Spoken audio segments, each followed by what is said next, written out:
Hello, कैसे हैं आप लोग। आई होप कब लगे होंगे आपकी जो स्टडी चलेगी बहुत ही बेहतरीन चलेगी। तो आज के क्लास में बात करने वाले हैं क्लास 12 के बायोलॉजी को तमाम क्वेश्चन जो आपके एग्जाम में छपने वाला है। बाबू आप लोग अच्छे तरीका से देखिएगा सारे क्वेश्चन को, जिसका मेन में भी है बायोलॉजी और जिसका एक्स्ट्रा में भी बायोलॉजी है, ठीक है। क्योंकि किसी भी हाल में देख लेना है, क्योंकि आप सभी को पता है कि आपकी परीक्षा के टाइमिंग जो है काफी नजदीकी आ चुकी है, जिसके कारण आपको जो है कड़ी मेहनत करना होगा और कड़ी मेहनत करके आपको जो है रिजल्ट हासिल करना होगा, ठीक है। तो आप कोशिश कीजिएगा कोई भी क्वेश्चन न छूटे, ठीक है। हम जितना क्वेश्चन कराए उस क्वेश्चन को बेहतरीन तरीका से आप कर लीजिएगा, ठीक है। तो चलिए बिना टाइम को क्वेश्चन की तरफ बढ़ते हैं। इससे पहले क्लास को लाइक नहीं किए तो क्लास को लाइक कर लीजिएगा, साथ में चैनल को भी सब्सक्राइब कीजिएगा। और जितने बच्चे व्हाट्सएप ग्रुप में नहीं जुड़े हैं और जुड़ना चाहते हैं तो डिस्क्रिप्शन में लिंक है, वहां नंबर भी आपको जुड़ जाना है, वहां जाकर क्लिक करके, ठीक है ना। और एक एक क्वेश्चन को आप बेहतरीन तरीका से देखेंगे, ठीक है। यहाँ कुछ आपके लिए निर्देशांक दिया गया है, आप लोग अच्छे तरीके से इसको पढ़ लीजिए, ठीक है।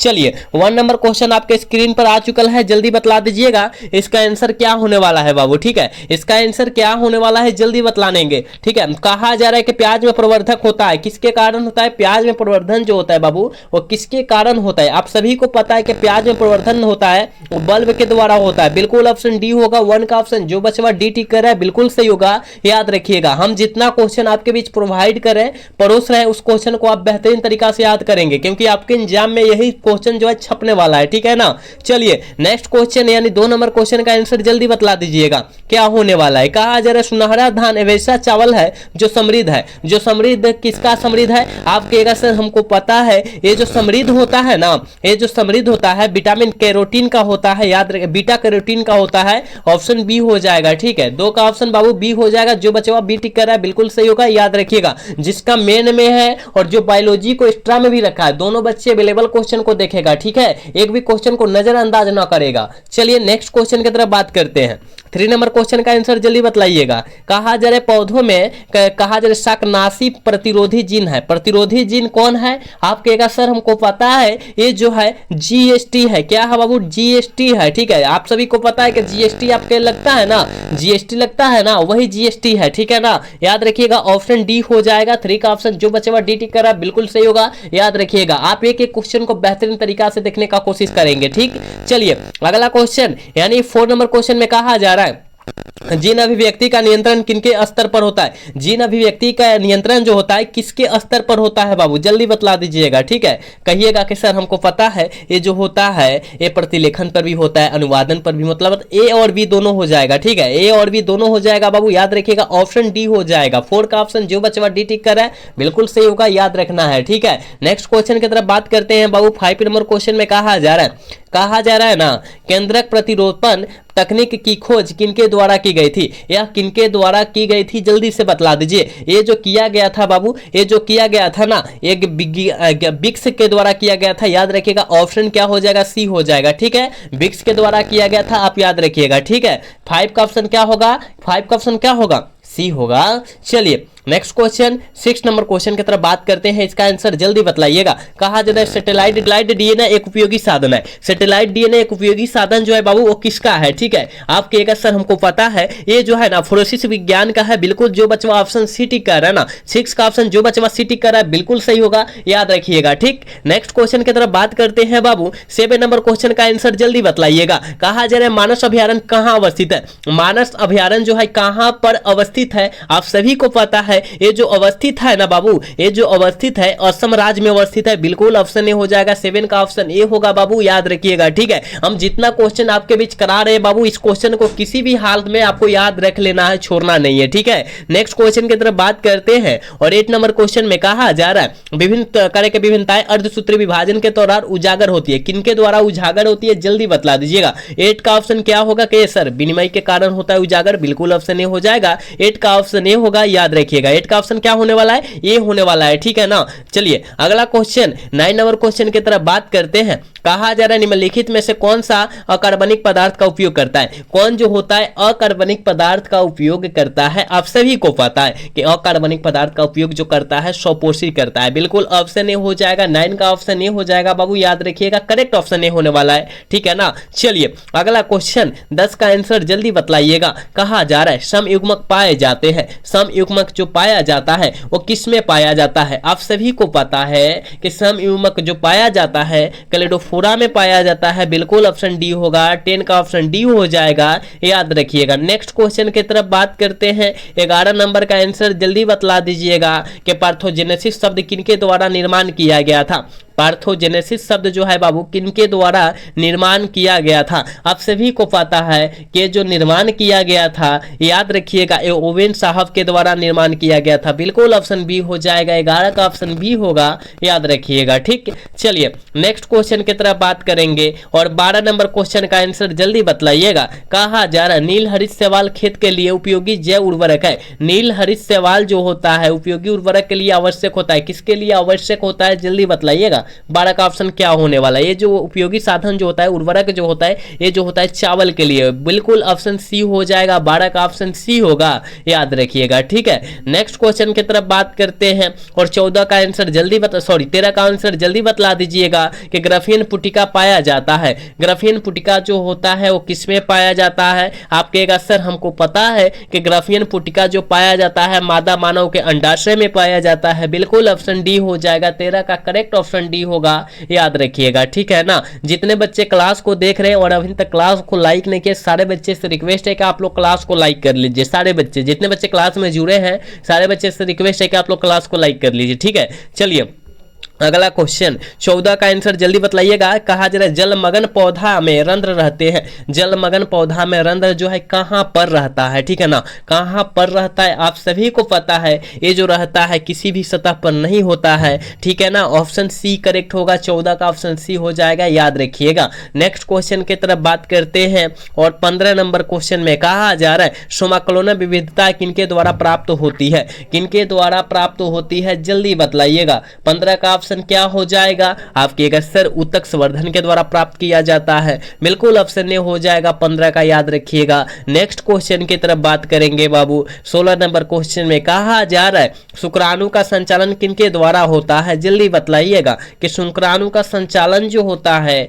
वो किनके द्वारा होता है। आप सभी को पता है बाबू कि शुक्राणु का संचालन जो होता है वो पूंछ के द्वारा होता है, बिल्कुल ऑप्शन डी करेक्ट हो जाएगा। क्या हो जाएगा, डी हो जाएगा, 16 का याद रखिएगा। बाबू हम लोग आपके बीच चुन चुनकर क्वेश्चन करा रहे हैं, इसलिए आप लोग सारे क्वेश्चन को देखिएगा, किसी भी क्वेश्चन को नजरअंदाज न कीजिएगा। मान लीजिए कोई क्वेश्चन देख रहे हैं, अगर वही क्वेश्चन छोड़ दिए तो आपके एग्जाम में वही क्वेश्चन आ जाए तो क्या करेंगे। इसलिए किसी भी क्वेश्चन को नहीं छोड़ना है और किसी भी क्वेश्चन को हल्का में जरूरी नहीं लेना है, ठीक है ना। चलिए अगला क्वेश्चन 17 नंबर क्वेश्चन में कहा जा रहा है कि ग्लूकोज को एल्कोहल में बदलने वाला एंजाइम कौन होता है। ग्लूकोज को एल्कोहल में बदलने वाला एंजाइम जो होता है वो कौन होता है, आप कहेगा सर जाइमेज होता है। क्या होता है, जाइमेज होता है, ऑप्शन करेक्ट सी हो जाएगा, 17 का याद रखिएगा। ठीक है ना, हम जितना क्वेश्चन आपके बीच परोस रहे हैं उस क्वेश्चन को केवल याद रख लीजिएगा, यही छपने वाला है। चलिए अगला क्वेश्चन 18 नंबर क्वेश्चन में कहा जा रहा है मानव युग्मकों में गुणसूत्र की संख्या जो होती है वो कितनी होती है, 23 गो होती है, याद रखिएगा। यहाँ जो है 23 जोड़ा होता है ना, 23 जोड़ा होता है, संख्या तो 46 हो जाएगा, ठीक है ना, 46 हो जाएगा, ठीक है ना, ऑप्शन डी हो जाएगा, 18 का ऑप्शन डी होगा। यहाँ थोड़ा सा देख लीजिएगा, अगर जोड़ा पूछेगा तो 23 मारना है और संख्या पूछेगा तो 46 मारना है, ठीक। चलिए अगला क्वेश्चन 19 नंबर क्वेश्चन में कहा जा रहा है बाह्य स्थानीय संरक्षण का उदाहरण कौन है, जल्दी बतलाइएगा। बाह्य स्थानीय संरक्षण का उदाहरण जो है कौन सा है, ठीक है। आप कहेगा सर हमको पता है, ये जो है ना, ये जो है क्या है, हम तो कहेंगे कि राष्ट्रीय कौन बीज बैंक है का, हाँ वही तो है, ऑप्शन ए हो जाएगा, 19 का ऑप्शन ए होगा, याद रखिएगा। नेक्स्ट क्वेश्चन की तरफ बात करते हैं बाबू। 20 नंबर क्वेश्चन में कहा जा रहा है जब नर आकृति में मादा से भिन्न होता है तब कहलाता है। जब नर आकृति मादा से भिन्न होता है तब यह क्या कहलाता है, ठीक है जी, यह क्या कहलाता है कहिएगा सर, यौन द्विरूपता कहलाता है, बिल्कुल ऑप्शन बी हो जाएगा, 20 का ऑप्शन बी होगा, याद रखिएगा, ठीक है। चलिए 21 का आंसर जल्दी बतलाइएगा। कहा जा रहा है आवृत बीजी पौधों के भ्रूण पोष के गुणसूत्रों की गुणसूत्रता क्या होती है, जल्दी बतलाइएगा। काफी बार यह क्वेश्चन हम आपके बीच पढ़ते हैं, काफी बार हम आपके बीच यह क्वेश्चन कराए भी है, तो याद रखिएगा ट्रिप्लॉइड होता है। ट्रिप्लॉइड मतलब क्या, 3n होता है, याद रखिएगा 3n होता है, ऑप्शन बी हो जाएगा, ठीक है। 21 का ऑप्शन बाबू बी हो जाएगा, याद रखिएगा। ये सारे क्वेश्चन को किसी भी हाल में आपको याद रखना है तो रखना है, ठीक। चलिए नेक्स्ट क्वेश्चन 22 नंबर क्वेश्चन में कहा जा रहा है कि अम्लीय वर्षा का पीएच मान कितना से नीचे होता है। नीचे मतलब क्या, कम, कितना से कम होता है जल्दी बताइएगा। अम्लीय वर्षा का पीएच मान जो होता है बाबू वो कितना से कम होता है, ठीक है ना। तो 5.6 से क्या होता है, कम होता है, ठीक है। ऑप्शन ए हो जाएगा, 22 का ऑप्शन ए होगा, याद रखिएगा। चलिए नेक्स्ट क्वेश्चन की तरफ बात करते हैं और 23 नंबर क्वेश्चन में कहा जा रहा है कार्बन मोनोऑक्साइड एक प्रमुख प्रदूषक होता है। किसका एक प्रमुख प्रदूषक होता है, जल्दी से जो है ना बतला दीजिए। 23 का ऑप्शन क्या होगा, जल्दी जल्दी फटाफट बतला दीजिए। जितने बच्चे क्लास में जुड़े हैं सारे बच्चे से हम पूछ रहे हैं कि इसका आंसर क्या होगा, ठीक है। आप कहिएगा सर वायु तथा जल का होता है, ठीक है ना। ये जो है प्रमुख प्रदूषक जो होता है वायु तथा जल का बहुत ज्यादा होता है, मतलब ऑप्शन डी हो जाएगा। 23 का ऑप्शन डी होगा, याद रखिएगा, ठीक है। चलिए 24 का आंसर जल्दी बताइएगा। मिमिक्री की उपयोगिता किया जाता है, मिमिक्री की उपयोगिता किसके लिए किया जाता है, जल्दी बताइएगा। इसका आंसर फटाफट बतलाएंगे सारे बच्चे, क्योंकि हमने काफी बार आपको बतलाया है कि मिमिक्री का उपयोगिता जो किया जाता है वो याद रखिएगा, वो जो है संरक्षण के लिए किया जाता है। किसके लिए, संरक्षण के लिए किया जाता है। 24 का ऑप्शन करेक्ट ए होगा, याद रखिएगा, ठीक है। चलिए नेक्स्ट क्वेश्चन 25 नंबर क्वेश्चन में कहा जा रहा है ना निम्नलिखित में से कौन जैव आवर्धन प्रदर्शित करता है। कौन जो होता है जैव आवर्धन को प्रदर्शित करता है बाबू, जल्दी बतलाइएगा। कहिएगा सर डीडीटी और पारा जो होता है ना ये जैव आवर्धन को क्या करता है, प्रदर्शित करता है। बिल्कुल ऑप्शन सी हो जाएगा, 25 का ऑप्शन सी होगा, याद रखिएगा। जितने बच्चे अभी क्लास में जुड़े हैं सारे बच्चे से रिक्वेस्ट है बाबू आप क्लास को लाइक कर लीजिए, साथ में चैनल को भी सब्सक्राइब कर लीजिएगा, क्योंकि आप सभी के लिए हम लोग काफी ज्यादा मेहनत कर रहे हैं, लेकिन आप लोग जो है मेहनत का जो है आप लोग नहीं देख रहे हैं ना। तो आपको क्या करना है, क्लास को लाइक करना है, साथ में चैनल को भी सब्सक्राइब करना है, ठीक है। चलिए अगला क्वेश्चन 26 नंबर क्वेश्चन में कहा जा रहा है कि हुकल्क गिवन पाया जाता है वो किसमें देखा गया है या किसमें पाया जाता है। आप कहेगा सर कहां पाया जाता है, तो काजीरंगा पक्षी अभयारण्य में पाया जाता है, याद रखिएगा। 26 का ऑप्शन नंबर डी हो जाएगा, याद रखिएगा, ठीक है। चलिए अगला क्वेश्चन 27 नंबर क्वेश्चन का आंसर जल्दी बतलाइएगा। रेड डाटा बुक में सूचीबद्ध प्रजातियां है, सूचीबद्ध प्रजातियां जो है कौन है, जल्दी बतलाइएगा। 27 का ऑप्शन क्या होने वाला है, कहिएगा सर इनमें से सभी, ऑल ऑफ दीज मार दीजिए ना, हाँ ऑल ऑफ दीज हो जाएगा, याद रखिएगा। 27 का ऑप्शन क्या होगा, ऑल ऑफ दीज हो जाएगा, इनमें से सभी हो जाएगा, ठीक है। चलिए अगला क्वेश्चन 28 नंबर क्वेश्चन में कहा जा रहा है कि विश्व संरक्षण दिवस हर वर्ष कब मनाया जाता है। ये सारे बच्चे को पता है कि विश्व संरक्षण दिवस हर वर्ष जो मनाया जाता है वो कब मनाया जाता है, कहेगा सर 5 जून को मनाया जाता है, ऑप्शन डी हो जाएगा। लेकिन यहाँ विश्व संरक्षण दिवस न देकर पर्यावरण दिवस दिया रहे तब कब मानिएगा कि पर्यावरण दिवस कब मनाया जाता है, तो उतना ही मनाया जाता है, कब, 5 जून को ही मनाया जाता है। विश्व संरक्षण दिवस यानी पर्यावरण दिवस को ही कहा जाता है, आप याद रखिएगा, ठीक है ना, इस बात को याद रखिएगा आप लोग। चलिए अगला क्वेश्चन 29 नंबर क्वेश्चन में कहा जा रहा है कि मादा जंतु के जिसमें मध चक्र होता है। देखिए यहाँ थोड़ी सी हम लोग पढ़ाएंगे और बतलेबो करेंगे यहाँ पर कि मध चक्र और ऋतुस्राव चक्र। यहाँ जो होता है मध चक्र हम बतला देते हैं, मध चक्र, ठीक है, मध चक्र, और यहाँ पर हम कर देते हैं ऋतुस्राव चक्र, ठीक है, ऋतुस्राव चक्र, ठीक है। यहाँ पर चक्र समझ लीजिएगा, ठीक है ना, ऋतुस्राव चक्र।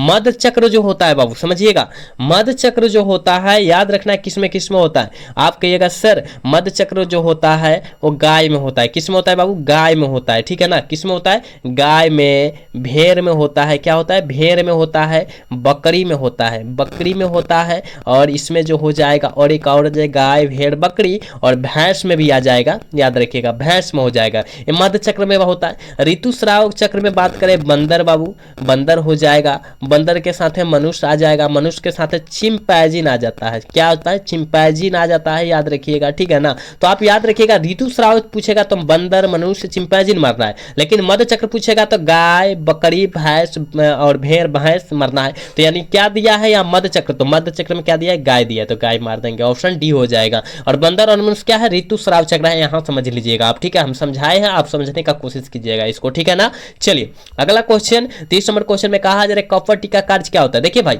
कॉपर टीका कार्य जो होता है फर्टिलाइजेशन को रोक देना। फर्टिलाइजेशन मतलब क्या होता है, आप कहेगा सर निषेचन को रोक देना, किसका, निषेचन को रोक देना होता है, बिल्कुल ऑप्शन सी होगा, 30 का ऑप्शन सी होगा, याद रख लीजिएगा, ठीक है। चलिए नेक्स्ट क्वेश्चन, और 31 नंबर क्वेश्चन में कहा जा रहा है मनुष्य के विकास की आयु किनके द्वारा मापी जाती है?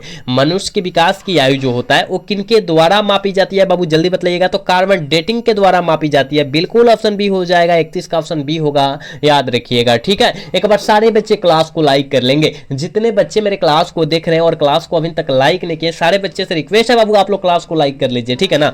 चलिए अगला क्वेश्चन 32 नंबर क्वेश्चन में कहा जा रहा है निम्न में से कौन मीथेन उत्सर्जन करता है? कौन जो होता है मीथेन गैस को जो है उत्सर्जन करता है, चाहे उत्सर्जित करता है? आप कहेगा सर धान का खेत, पशु का मलमूत्र जो होता है, दीमक जो है कीड़ा जिसे बोलते हैं, ऑल ऑफ दीज इनमें से सभी हो जाएगा, याद रखिएगा। 32 का ऑप्शन डी होगा, याद रखिएगा, ठीक है ना। चलिए 33 नंबर क्वेश्चन में कहा जा रहा है विश्व स्वास्थ्य दिवस हर वर्ष कब मनाया जाता है? विश्व स्वास्थ्य दिवस जो होता है हर वर्ष हम लोग कब मनाता है, हम लोग मनाते हैं? तो विश्व स्वास्थ्य दिवस हम जानते हैं बाबू कि 7 अप्रैल को मनाया जाता है, बिल्कुल ऑप्शन बी हो जाएगा। 33 का ऑप्शन बी हो जाएगा, याद रखिएगा। क्या होगा बाबू? 33 का ऑप्शन बी होगा, याद रखिएगा, ठीक है। चलिए 34 नंबर क्वेश्चन में कहा जा रहा है मनुष्य के दाद की बीमारी होती है, मनुष्य में दाद की बीमारी जो होती है किनके द्वारा होती है? जल्दी बताइएगा कि मनुष्य में जो दाद की बीमारियां होती है वो किनके द्वारा होता है बाबू, ठीक है। आप कहेगा सर मनुष्य में दांत की जो बीमारियां होती है वो विषाणु के द्वारा होता है, किसके द्वारा बाबू? विषाणु के द्वारा होता है, ऑप्शन सी हो जाएगा, ठीक है ना। 34 का ऑप्शन सी होगा, याद रखिएगा, ठीक है ना। आज के क्लास के लास्ट क्वेश्चन है बाबू, कहा जा रहा है 35 नंबर क्वेश्चन में कहा जा रहा है कि द्विखंडन किस में पाया जाता है? जल्दी बताइएगा। द्विखंडन जो होता है वो अमीबा पैरामीशियम में पाया जाता है, दिया है कहिएगा सर अमीबा पैरामीशियम तो दिया है, ए और बी में दिया, तो ए और बी मारना दीजिए, ऑप्शन सी सही हो जाएगा। 35 का ऑप्शन क्या होगा? सी सही हो जाएगा, याद रखिएगा, ठीक है ना। तो हम आपके बीच 35 तमाम क्वेश्चन बतलाए हैं जो आपके एग्जाम में 100% आने वाला है। तो आपको ये प्रश्न जो है किसी भी हाल में और किसी परिस्थिति में याद रख लेना है। जो बायोलॉजी को मेन में लिए थे, जो एक्स्ट्रा में लिए थे, दोनों बच्चे के लिए अवेलेबल सारे क्वेश्चन हमने तैयार किया था, ठीक है ना। तो आप जो है अच्छे तरीका से सारे क्वेश्चन को देख लेंगे, ठीक है ना, और किसी भी क्वेश्चन को छोड़ेंगे आप लोग नहीं, ठीक है। तो आज का क्लास जो है कैसा लगा? अगर अच्छा लगा होगा तो चैनल को सब्सक्राइब और वीडियो को लाइक कर दीजिएगा। मिलेंगे अगला सेशन में। जय हिंद, जय भारत, टाटा, बाय बाय।